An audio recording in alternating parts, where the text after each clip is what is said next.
এটি ব্লগলৈ স্বাগতম জনাইছোঁ আপোনালোক আশা কৰোঁ আপোনালোকে ভাল পাব আগৰটোৰ দৰে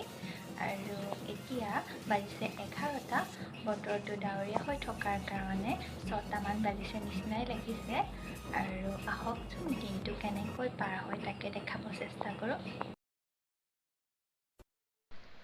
এইজোপা বাৰু আপোনালোকে চিনি পাইছেনে আমাৰ ফালে আকৌ বনকপৌ বুলি কয় আৰু বজাৰ কৰি অনা বস্তুবোৰ মই এনেদৰে সামৰি লৈছোঁ বাহিৰৰ পৰা যিহেতু পাচলিবোৰ আহে সেইকাৰণে ঘৰত সোমোৱাৰ আগতে ধুই ল'ব লাগে মই ধুবৰ বাবে পাচলিসমূহ এটা এটা কৰি লৈছোঁ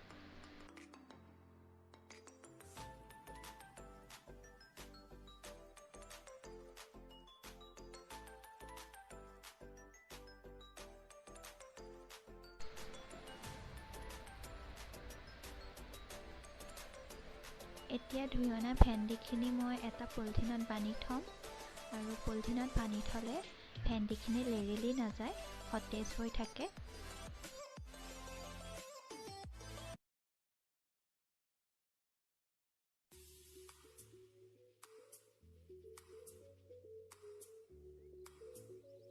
আকৌ আপোনালোকৰ ওচৰলৈ আহিলোঁ আৰু আমাৰ ৰাতিপুৱা খোৱা কামটো হৈয়ে গৈছে দুপৰীয়া আজি মাছ বনাব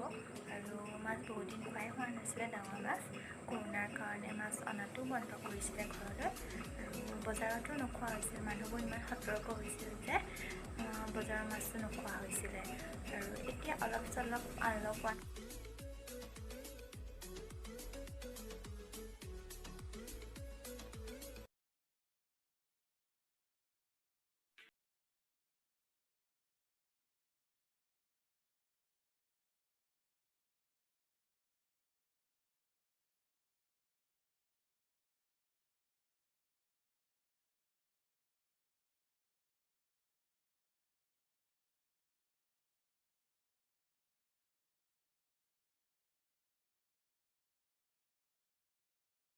ফুটা কৰিলে যদি আপোনালোকে গেছ জ্বলাই পেলাই এখন চুৰি গৰম কৰি ফুটা কৰে তেনেহ'লে অতি সহজ হয়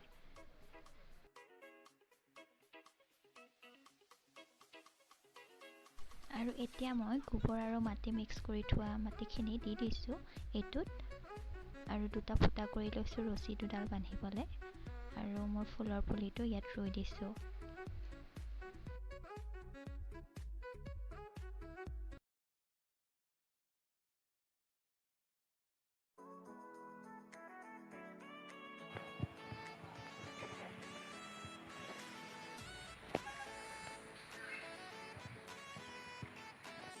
আৰু এতিয়া বাজিছে 5টা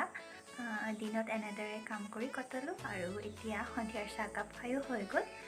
আৰু ইমানতে মই মোৰ ব্লগটো সামৰণি মাৰিছোঁ যদি আপোনালোকৰ ভাল লাগিছে তেনেহ'লে কমেণ্ট কৰি জনাব ধন্যবাদ